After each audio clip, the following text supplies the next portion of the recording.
एक बार भगवान गौतम बुद्ध अपने भिक्षुक के साथ गांव जा रहे थे। काफी दूर पैदल चलते चलते वह थक जाते हैं। तब एक भिक्षुक कहता है, गुरुजी, क्या हम आराम कर सकते हैं? महात्मा बुद्ध जी कहते हैं, हाँ। महात्मा कहते हैं, वो देखो, उस पेड़ के नीचे आराम करते हैं। पेड़ के नीचे आराम करते हुए उनमें से एक भिक्षुक कहता है, गुरुजी, आप हमेशा एक बात कहते थे कि इंसान जैसा सोचता है वह बिल्कुल वैसा ही बन जाता है। कृपया आप हमें इसके बारे में विस्तार से बताइए। महात्मा भगवान गौतम बुद्ध भिक्षुक से कहते हैं, आज मैं तुम्हें एक कहानी सुनाता हूँ। सोच का जादू, मॉरल स्टोरीज इन हिंदी में आपको एक बहुत बड़ी सीख सीखने को मिलेगी। ये कहानी रोचक होने के साथ साथ एक सीख भी देगी। इस कहानी को अपने फैमिली के साथ जरूर पढ़ना। तो शुरू करते हैं आज की ये कहानी। एक बार भगवान गौतम बुद्ध अपने भिक्षुक के साथ गांव जा रहे थे। काफी दूर पैदल चलते चलते वह थक जाते हैं। तब एक भिक्षुक कहता है, गुरुजी, क्या हम आराम कर सकते हैं? महात्मा बुद्ध जी कहते हैं, हाँ। महात्मा कहते हैं, वो देखो, उस पेड़ के नीचे आराम करते हैं। पेड़ के नीचे आराम करते हुए उनमें से एक भिक्षुक कहता है, गुरुजी, आप हमेशा एक बात कहते थे कि इंसान जैसा सोचता है वह बिल्कुल वैसा ही बन जाता है। कृपया आप हमें इसके बारे में विस्तार से बताइए। महात्मा भगवान गौतम बुद्ध भिक्षुक से कहते हैं, आज मैं तुम्हें एक कहानी सुनाता हूँ। किसी नगर में एक धनी सेठ रहता था। उसके पास बहुत धन था, फिर भी वह पैसे कमाने के बारे में सोचता रहता था। एक दिन उस सेठ के यहाँ उसका रिश्तेदार आया। सेठ उसकी खूब खातिरदारी करता है। वे दोनों आपस में बातचीत करते हैं। तब उसका रिश्तेदार कहता है कि सेठ जी, आप ही की तरह एक धनी सेठ था, वह आपसे भी ज्यादा धनी था। वह हमेशा धन कमाने के बारे में सोचता रहता था। सेठ उससे पूछता है, तुम था क्यों बोल रहे हो?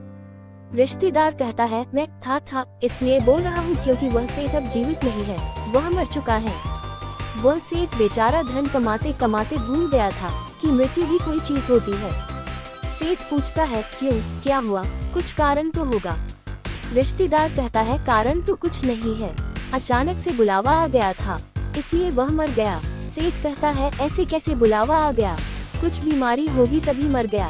रिश्तेदार कहता है, बीमारी कुछ नहीं थी, अचानक ही मर गया। सेठ उसकी बातें सुनकर हैरान रह जाता है, क्योंकि वह अब तक सोचता था कि मृत्यु सिर्फ बीमार होने पर या बुढ़ापा आने पर ही आती है। अगले दिन वह रिश्तेदार चला जाता है, लेकिन सेठ के लिए बहुत बड़ी समस्या छोड़ जाता है। सेठ सोचता है कि वह भी जवान है, उसे भी मृत्यु आ सकती है। सेठ पहले धन कमाने के बारे में सोचता रहता था, लेकिन अब हर पल मृत्यु के बारे में सोचता रहता था कि कहीं वह मर न जाए। दिनों रात मृत्यु के बारे सोचकर उसने बिस्तर पकड़ लिया। उसकी तबीयत और भी बिगड़ने लगी। कुछ दिनों बाद उसका दोस्त आता है और सेठ से पूछता है कि तुम इतने बीमार कैसे पड़ गए, क्या हुआ? सेठ उसे सारी बात बता देता है। अगले दिन दोस्त सेठ को एक सन्यासी के पास ले जाता है और कहता है, ये ज्ञानी सन्यासी है, तुम इन्हें अपनी सारी समस्या बताओ, ये तुम्हारा हल जरूर देंगे। सेठ सन्यासी से कहता है, गुरुजी, मैं अभी मरना नहीं चाहता, मैं जीना चाहता हूँ। मुझे डर है कि मैं कहीं मर ना जाऊँ। सन्यासी कहता है कि मैं तुम्हारी इस समस्या का अभी हल निकाल देता हूँ। सेठ कहता है, कृपया करके मुझे बताइए। सन्यासी कहते हैं, मैं तुम्हें एक मंत्र बताता हूँ। यह मंत्र है, जब तक मुझे मृत्यु नहीं आएगी तब तक मैं जीऊंगा।